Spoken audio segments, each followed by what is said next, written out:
It's your man Jay Graves Report, and welcome to the College Football Weekly Preview, Week 13, presented by your good neighbor State Farm agent Robbie R. Murray, located 3955 Eagle Creek Parkway, Indianapolis, or hit your boy up at 317-297-3804 so you can holler at your boy. So now, let's get it in. Hey, here's the deal. First ball game, bruh. Let's go out to Los Angeles. We got Notre Dame, vacating wins Notre Dame, I got the gas face Notre Dame playing number 12 USC. Now, here's the deal. Notre Dame just pulled a fast one, in my opinion, which was bad, the way they handled Brian Kelly. They threw this down under the bus, knowing that they probably didn't want him to return next year.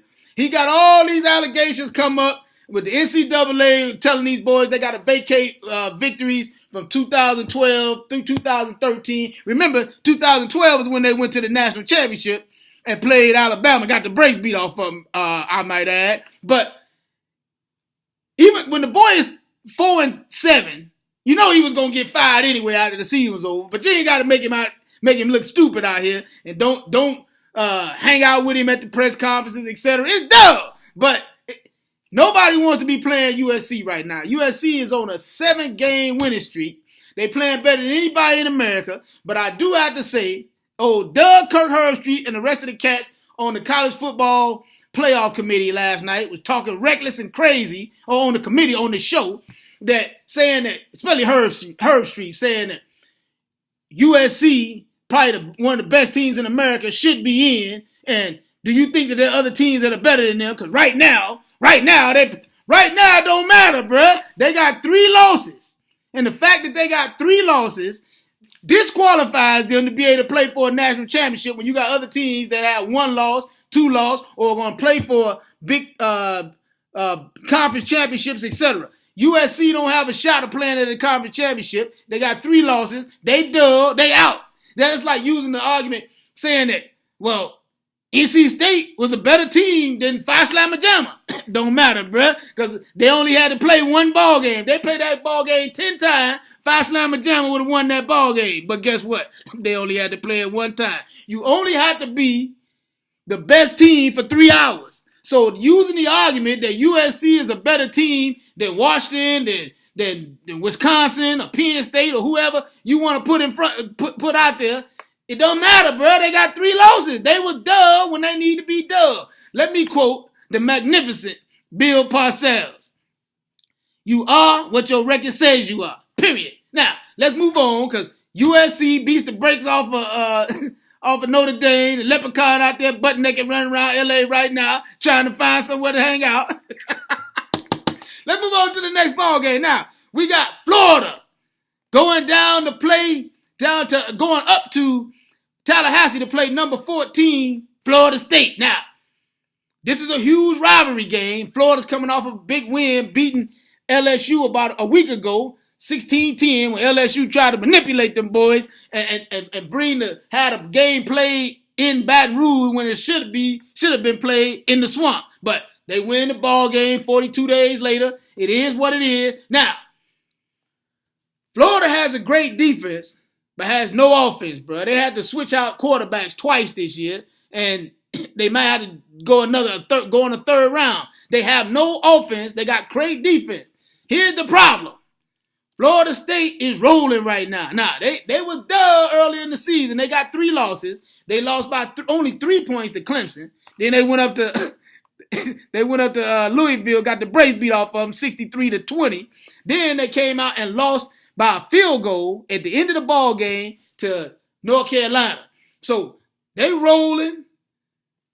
Jimbo Fisher is 12-1 against both Florida State and Miami since taking over in 2010. And this senior class at Florida State can be 8-0. If they win this ball game, they'll be 8-0 against both against both Florida and Miami. Now, that's huge. That's huge right now. So I'm going with Florida State to win this ball game, even though Florida's going to be playing for the SEC championship next week against Alabama.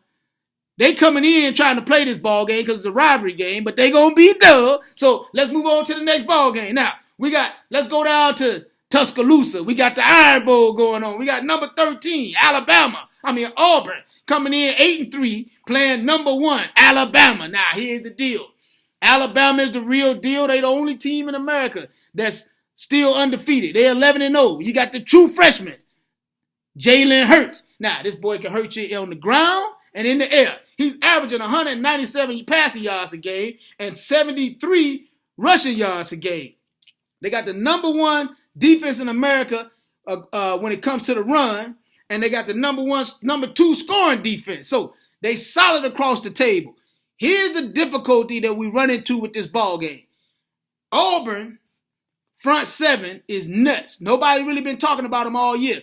They got 25 sacks and 82 quarterback hurries. What that means is they have the ability to put pressure on Jalen Hurts and make mistakes. Now, no one this season has been able to put pressure on him and make him make mistakes like a freshman would.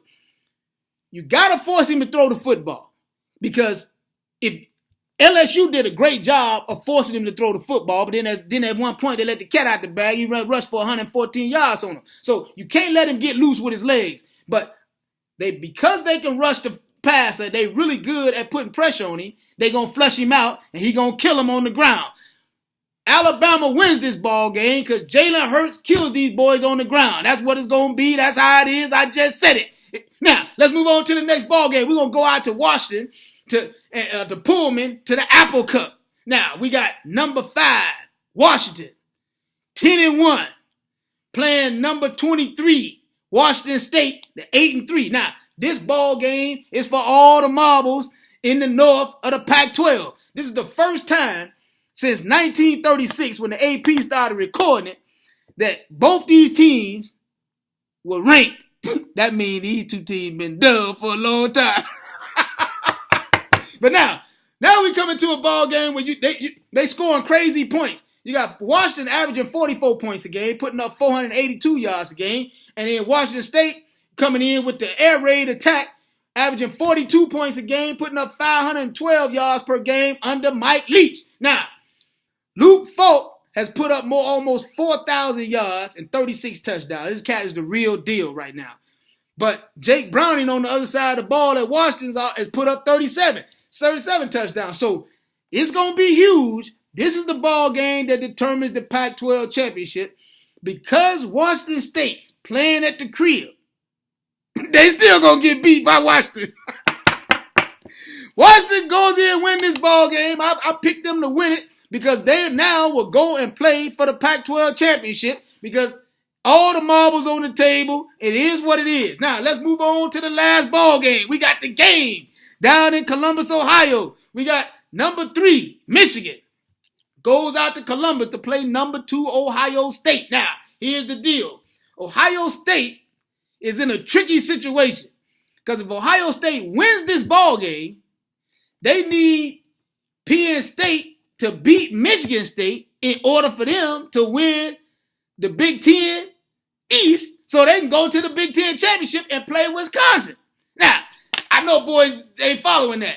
Penn State beat Ohio State heads up, even though Penn State had 2 losses. They only got 1 loss in the Big Ten.